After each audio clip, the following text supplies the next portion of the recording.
Good afternoon, sir. Afternoon. I am Mandy Myrtle Orlasan, your interviewer this afternoon, and together with me as my group mates, and our purpose this afternoon is to conduct an interview regarding science and technology and human rights relating to your field of work, sir. So thank you for giving us your time. So maybe start the interview. Yes, go ahead.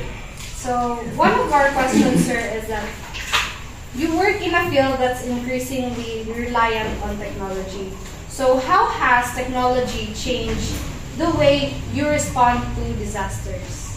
Okay, so since I am in the field of, I actually handle 4 offices. No?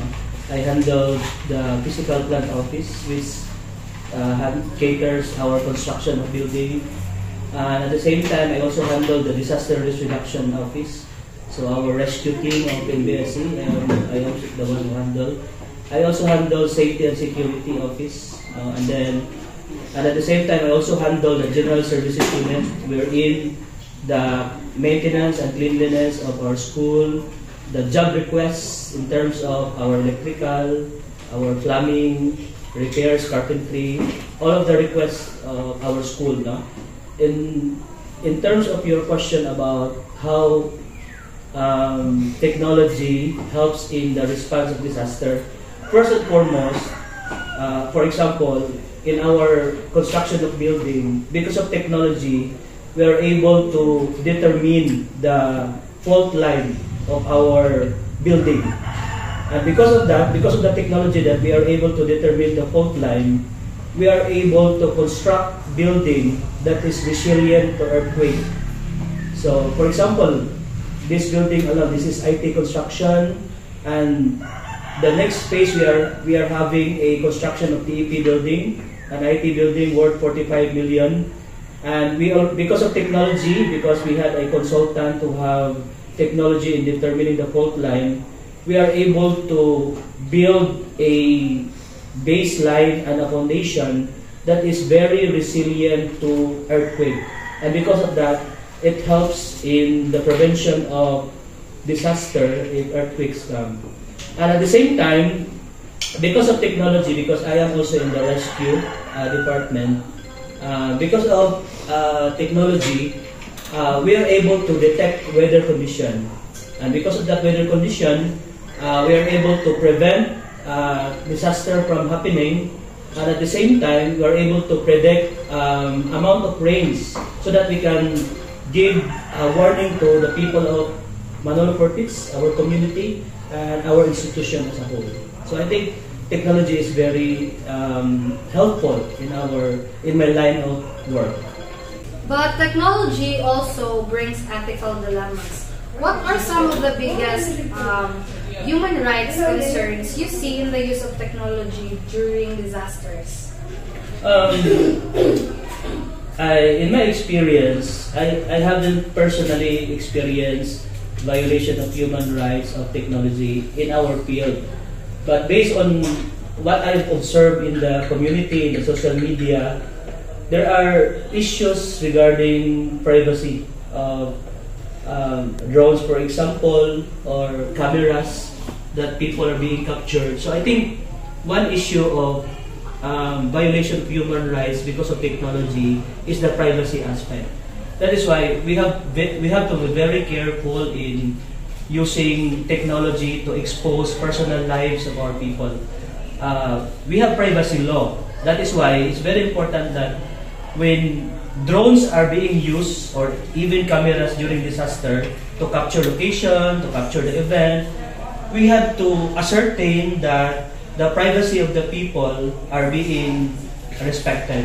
So for example, if these people are being included in our video, in our pictures, we have to make sure that their consent is also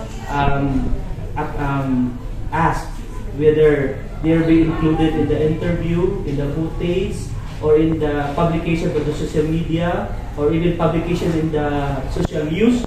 So I think that's one reason of the violation of privacy in terms of disaster response using technology, the privacy.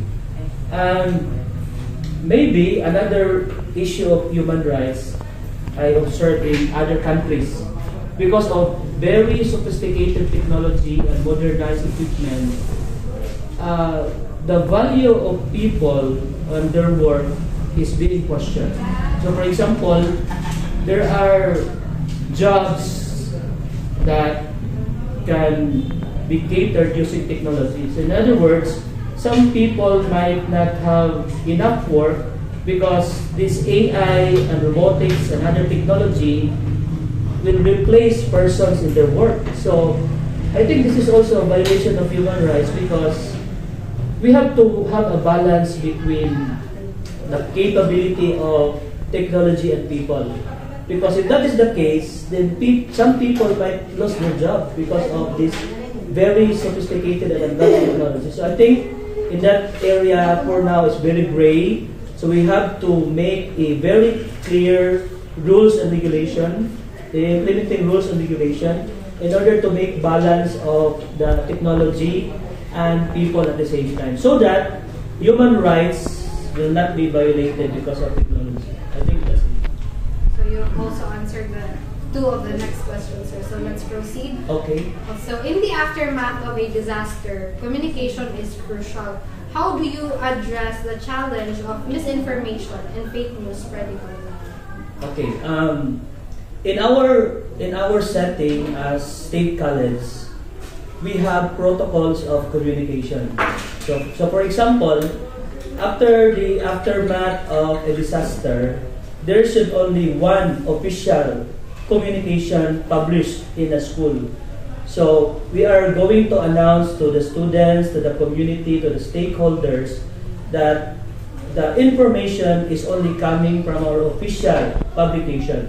They should not believe any information published in the aftermath of disaster from any other sources of information, but only in our official publication of Northern Philippine State College. In this way, we can avoid fake news. Okay? So during the publication and even in our interview in the aftermath of disaster, there should only be one person, official person, to answer all the questions, so that our answers shall be uniform. Our news, our answers should be verified, clarified, and it is true. So in order to avoid misinformation and fake news, there should be only one official person to handle question and answer in the media, and one official office to publish information in the social media or in the general circulation in the news to avoid fake news. So thank you, sir. So how about in the field of technology can be used for surveillance in disaster zones? So how do you balance security needs with the right to privacy? Okay, I think in our case, because the surveillance that we are using, we are not that sophisticated. I am just basing my answer based on the other state colleges and other establishments who already have this technology. So for example, USTP, for example, and other big schools, they have equipment to detect the levels of flood, for example.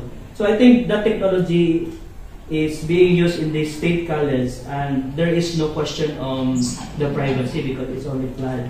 The most common technology that has an issue of privacy is CCTV, closed circuit television camera. No? I think in our school we are employing CCTV.